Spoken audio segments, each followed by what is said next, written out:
Кто на самом деле сражался против Запада и Востока одновременно?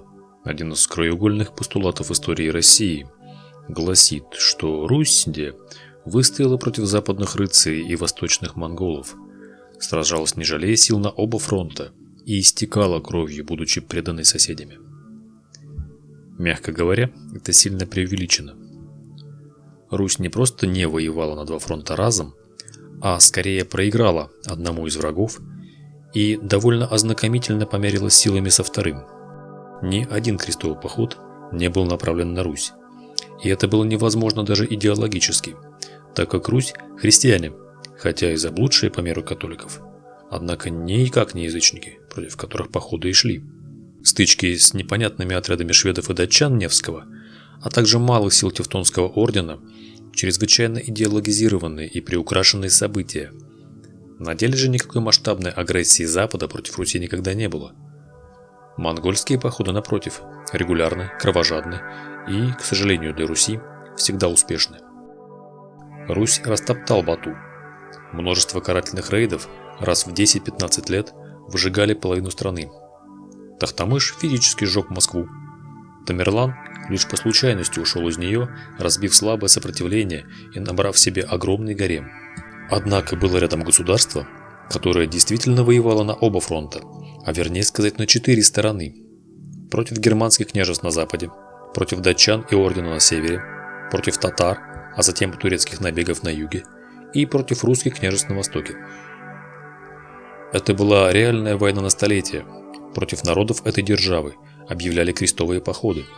Враги нередко соединялись, особенно Русь и татары. Но Великое княжество Литовское, Русское и Жемойцкое, а затем Польское, выстояло в этой борьбе. Расцвет Литвы пришелся на годы после нашествия монголов, когда те разорили русские земли и тем самым образовали пустоту власти в регионе. Литва стала быстро расти и богатеть, собирая бывшие русские земли, владения прусов и будущих белорусов. Большинство населения было христианами и говорило на славянских языках, но сами литовцы долго оставались язычниками, что и привело к агрессии Запада. Свирепые и очень стойкие воины, упрямые язычники, убийцы христианских проповедников и поклоняющиеся священным рощам, прекрасные всадники и коневоды, что удивительно для их лесного рельефа. Так писал о литовцах король Конрад, зазывая на их земли Тевтонский орден, ищущий новый дом из Палестины. Литовцы только что разбили под Сауле рыцарей-меченосцев, уничтожив этот первый на землях балтов орден, и дали понять, что сил у них не занимать. Угроза с запада. Когда князь Тройден собирает литовские племена в кулак, он помнит, что ни топи, ни болота, ни широкие реки и лесные чащи не спасли венедов, балтийских славян и прусов от уничтожения рыцарями. А именно это и планируется, судя по появлению черно-белых крестов над строящимися замками у моря. Прыть рыцарей гасят сразу, изгнав их в 1307 году из Полоцка, а затем присоединяя к Литве земли Черной Руси. Причем прежние династии остаются в числе аристократии, на равных выступая вместе с литовскими правителями.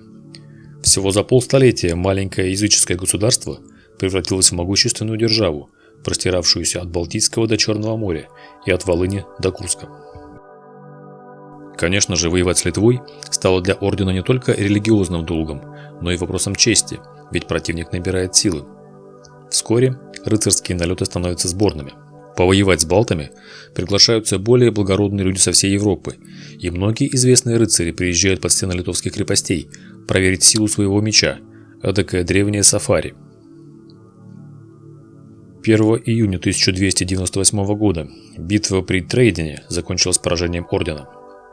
В 1305 и 306 годах орден делает разорительные рейды по землям литовцев, стремясь подорвать экономику. В 311 году битва при селе Воплавки проходит под триумф рыцарей, которые двумя языками берут литовцев в клещи, а затем громят так, что к резне присоединяются даже пленники-христиане. Литовцы прячутся в лесах и болотах, а рыцари охотятся на них, как на зверей. В 14 году снова идут 3 похода ордена, разоряя земли как литовцев, так и русских. В 1320 году под Медянками рыцари Мемельского замка наголову разбиты жемайтами. Оставив живых лишь одного рыцаря, они принесли его в жертву богам, на ритуальном костре, привязав к коню. В 22 году литовцы делают 4 похода на Пруссию, возвратив долги за прошлые периоды. У будущего города Каунас в 1348 году князья Альгерт и Кейстут встретились со сборной рыцарства, где кроме немцев и тевтонцев были англичане, французы и испанцы. Эта армия катком прошлась по литовским землям, сея смерть и разорение. Тяжелейшая битва армий в десяток тысяч солдат закончилась победой рыцарей, однако их силы были очень подорваны упорнейшей битвой. При Рудау в 1370 году Литва попыталась вернуть долг, собрав армию из русинов под командованием тех же Альгерда и Кейстута. Рыцарская сборная снова одержала победу, но потеряла множество братьев самого высокого ранга. Литовцы воюют все лучше. После 370 года крестоносцы привлекают к себе еще и чешских, венгерских и польских рыцарей, а также вводят артиллерию, вынуждая Литву также осваивать ее на пользу.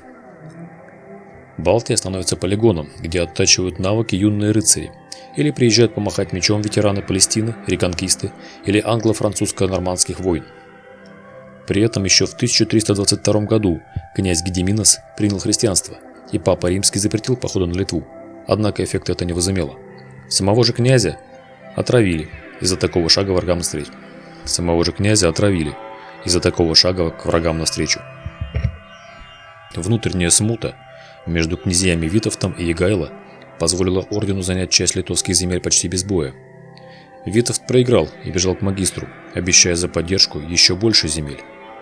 В 1390 году Витовт привел под Вильнюс войско тевтонцев, а также очередную сборную рыцарей под командованием Генриха, будущего английского короля. Однако Егайло осаду отбил, и войско рыцарей отступило в Пруссию. Все начало 15 века орден проводит в рейдах по литовским землям, сжигая и разоряя округу, однако битвы старается избегать. В 1402 году литовцы неожиданно атакуют и берут Клайпеду, Динабург и Рагнит. Крестоносцы наносят ответный удар, устраивая очередной набег.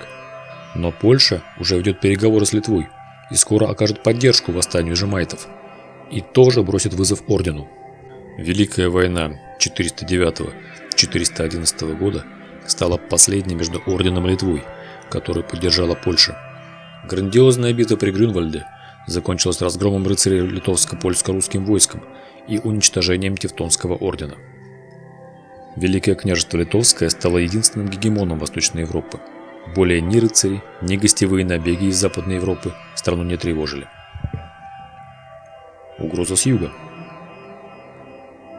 Монгольское нашествие прошло мимо Литвы. Несколько городков были разорены, но удар прошел много южнее. Однако угроза не ушла совсем. Даниил Галицкий, согнувший спину перед монголами, отчаянно искал союзников. Он готов принять католичество, породниться с венгерским королем-врагом, пишет письма в Рим, и все для того, чтобы собрать в Европе поход на монголов, чья жестокость превосходит всякое людское понимание. Он договаривается с Литвой о союзе и получает согласие. В 1258 году татарская армия неожиданно появляется в его владениях. Богатур Бурундай требует идти с ним в поход на Литву, иначе он разорит княжество и убьет всех его жителей. Похоже, что о союзе ему донесли, и он так хочет разрушить договоренности. Даниилу пришлось идти. Литва не слишком пострадала, но из-за агрессии Даниила о союзе больше не могло быть и речи. В 1274-75 году татары согнали русское население к границам владения Льва Даниловича, сына Даниила. И после того, как они заготовили провиант, вместе с татарской конницей и военачальником Ягурчином отправились уже в настоящий поход на Литву. Взяв Новогрудок, русско-татарская армия была разбита князем Тройданом. В 1277 году хан Нагай ведет новый поход на Литву, опять же силами русских подданных. Поход снова обернулся поражением. В 1324 году князь Гедемин успешно забирает себе земли Южной Руси, что приводит к татарскому набегу на Литву от хана Узбека. Забрав много пленных, стороны, однако, договорились. Гедемин забирает себе Киев, его князь становится как вассалом Литвы, так и Орды. В 1340 году в Литве оказываются смоленские земли, и московские князья, вассалы Орды, вынуждены атаковать дерзких агрессоров.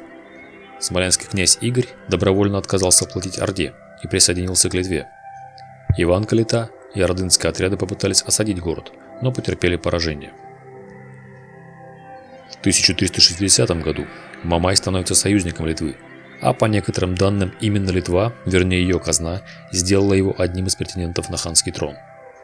В 1362 году в битве на Синих водах князь Альгерт наголову разбивает татарское войско в ходе рейда на Дикое поле.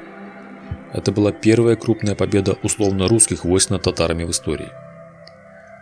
В 1380 году одна часть литовских князей поддержала Русь в Куликовской битве, другая же поддержала Мамая, но на битву почему-то опоздала. В 1397 году князь Витовт устраивает набеги на земли Орды, дойдя до Крыма и Кубани. Успех похода 40-тысячного войска из литовцев, русских, поляков и рыцарей-наемников рухнул в битве на Ворскле. Там татары разбили литовскую армию, после чего осадили Киев и ушли, только получив огромный выкуп. В 1412 году Литва снарядила татарскую армию Джалаладдина, участника битвы при Грюнвальде, надеясь сделать его главой Орды. Посланник добился успеха, разбил всех конкурентов, сел на престол, но уже через год был отравлен. Тогда Витов поддержал Кепек-хана, который также из Литвы пошел отвоевывать трон у Едигея, нанесшего поражение Витовту при Ворскле. Однако Кепек не смог получить поддержку всей Орды и проиграл. В дальнейшем татарские князья часто находили в Литве кров и поддержку, взамен участвуя в ключевых битвах. Литва же становится одним из кукловодов, чахнувшей Золотой Орды. Весь 15 век на Литву делают набеги крымские татары, вводя множество пленных. Затем агрессия переходит к туркам, которые отправляют войска по 40-60 тысяч воинов на южный рубеж Литвы. Их обычно удается отогнать ополчению, но они собирали щедрый урожай от грабежа и угона пленных. Русские земли, отошедшие к Литве, продолжали платить дань Орде, и на управление ими литовские правители получали ханские ярлыки. Правда, за ними не нужно было являться самому и терпеть ханские унижения, как русским князьям, а их доставляли, либо дарили в ходе переговоров. Отдельной страницей можно считать многочисленные русско-литовские войны, где основным соперником Литвы были московские князья, пронесшие взаимную ненависть сквозь века. Неудивительно, что, находясь между яростными державами, Литва воевала постоянно и имела мирные периоды, крайне небольшое число лет. Пишите, что думаете по этому поводу в комментариях, ставьте лайк и подписывайтесь на канал.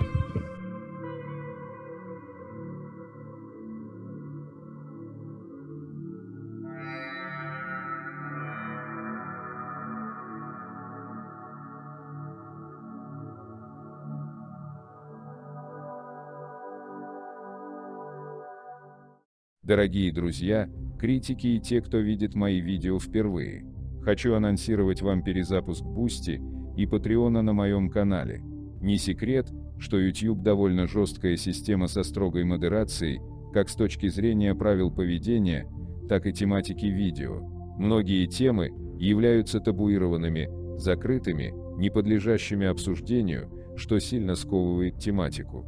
И поэтому на Boosty для россиян и на Патреоне для иностранных зрителей будут свободные видео на те темы, раскрытие которых на YouTube будет невозможным и грозит всевозможными карами.